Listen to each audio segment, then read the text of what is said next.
Welcome to all of you. In this video, we will know about the term ode and its types. So, the term ode is the derivative of the Greek root ode, which means to sing. Hence, the ode is an elaborate lyrical poem, often of some length, generally addressed to somebody or something and intended to be sung in chorus. It is a choric song intended for collective singing. It is sung to the accompaniment of instrumental music and is supplemented by a dance. It is a poem usually in irregular meter and expressing noble feelings, often in celebration of some special event. Now, the types of odes. So, the ode originated in ancient Greek. It was of two kinds. The first was Dorian or Pindaric ode, named after the great Greek poet Pindar.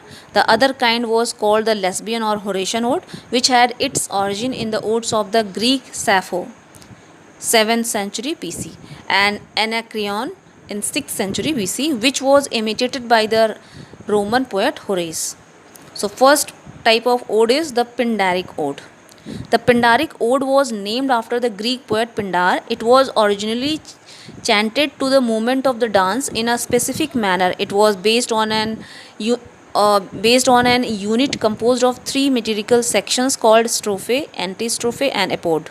The strophe was chanted during the movement of the dancers from the right to the left. The antistrophe was chanted when the dancers made a turn from the left to the right. The epode was sung when the dancers stood still.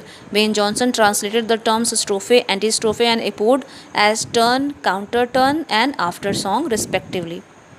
Ben Jonson, Cowley, and Congreve were the practitioners of this form of the ode, which they called Pindaric, but they did not achieve distinction as writers of the odes.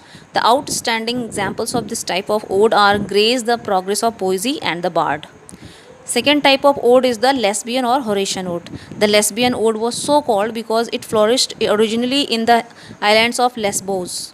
It was also called the Horatian ode because Horace was its most successful practitioner among the ancients. Another Latin writer who used this form was Catullus, 87 to 54 BC. The Horatian ode has had less complexity in meter and stanza form than the Pindaric ode. It consisted of simple and short stanzas of similar length. It was a model for the English odists on account of its directness, dignity, and clarity of thought. Some of the examples of this type of ode in English are Marvell's Upon Cromwell's Return from Ireland, Shelley's Ode to the West Wind, and Keats' Ode on a Grecian Urn. Now, third type of ode is the regular and irregular ode. English odes can be divided into two categories.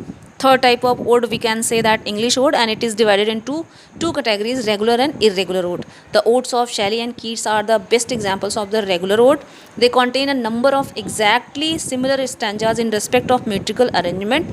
Shelley's Ode to the West Wind is divided into four sections, each running into the 14 lines. Each section has four stanzas of 3 lines, each followed by a couplet. Keats' Ode to a Nightingale consists of 8 stanzas of 10 lines each. The best example of the irregular ode are some of the odes of the Tennyson and Robert Bridges and Wordsworth. Excellent ode on intimations of immortality. In this kind of ode, each stanza differs from the others in the metrical arrangement. William Collins was another odist of eminence. His odes are intensely musical and melodious. Ode to Evening, Ode to Simplicity, Ode to the Popular Superstitions of the Highlands, and the ode written in 1746, How Sleep the Brave, are his remarkable odes. The Pindaric ode was later adopted by the Greek dramatists, and hence this form gained much emotional appeal and sweet and melodious music. The writers of the Pindaric ode had to follow certain set rules of metrical structure, and the whole of this ode form was divided into many stanzas of about 12 lines each. Each stanza thus absorbed into the three divisions called strophe, antistrophe, and epode. All strophe was sung along with the chorus when it moved from left to right, and antistrophe was when the chorus moved from right to left, and epode was sung when the chorus was stationary or stable.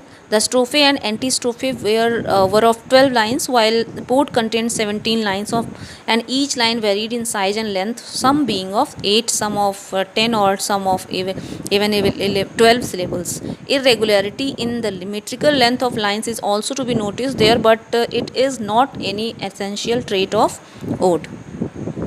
So now English ode English poets adopted the Pindaric form, introducing, of course, a few variations. The division of the strophe, antistrophe, and epode was no significance for the English poets because they wrote ode for the persons interested in the literature and not for the theatre. English poets endeavored to give a purely literary form to the ode, and Congreve was the first man to bring the Pindaric ode. Dryden, Gray, Collins, and later on Arnold and Swinburne were also imitated them. Shelley, Keats, Wordsworth also made contributions to this form of verse, but there is some distinction in the odes of Dryden, Gray, and Collins and those of Shelley, Keats, and Wordsworth. The distinction which separates the odes of Romanticists from those of Classicists is as follows. So the odes of Romantics and the Classicists are the distinction or the difference between the ode of Dryden, Collins, and Gray and those of Shelley, Keats, Wordsworth lies in the distinction between the Classicism and Romanticism.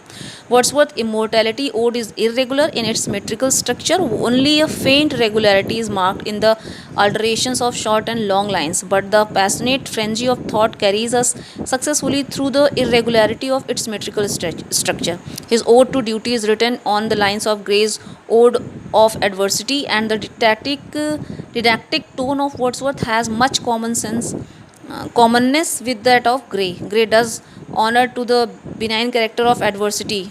Wordsworth shows the benign grace of stern law-giver of duty, daughter of duty. The odes of Wordsworth are personal and lyrical, whereas the odes of Gray are impersonal and historical. Shelley's ode to the west wind and Keats' ode to the nightingale and other of their odes have been written on the lines of oration model, but their romantic poets freely invested the stanzas which responded to their thoughts. Keats and Gray have one likeness, but that both of them are fond of using adjectives before nouns, but the adjectives of Keats are like beaded bubbles, embalmed darkness, are the splendor to his expressions, while the adjectives of Gray like feathered king, blue-eyed pleasures are typical and contribute much to the obscurity of the sense. The odes of the classics do not contain that glow of romantic emotion and the warmth of imagination found in those of the romanticists. They are the perfect patterns of the classical art in so far as their coolness of the thought structure and rigidity of form are concerned.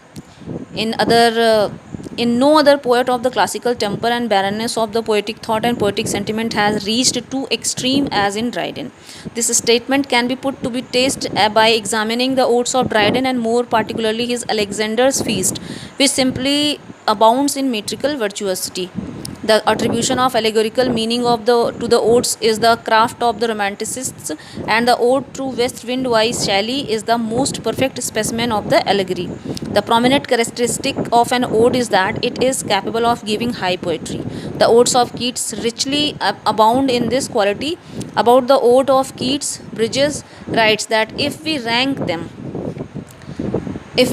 merely according to the perfection of the workmanship, the one that was last written, that is the ode to the autumn, will claim the highest place in, and unless it be objected as the slight blemish that the words think not of them. In the second of the last stanza are somewhat awkwardly addressed to the personification of autumn. I do not know that any sort of fault can be found in it. The odes of Arnold and Swinburne reflect the unrest and turmoils with which these poets were stirred. So this is all about the ode, the meaning of the ode and types of odes. That's all. Thanks a lot for watching this video. If you like, then share the video also, and please subscribe the channel. Thanks a lot for watching this video.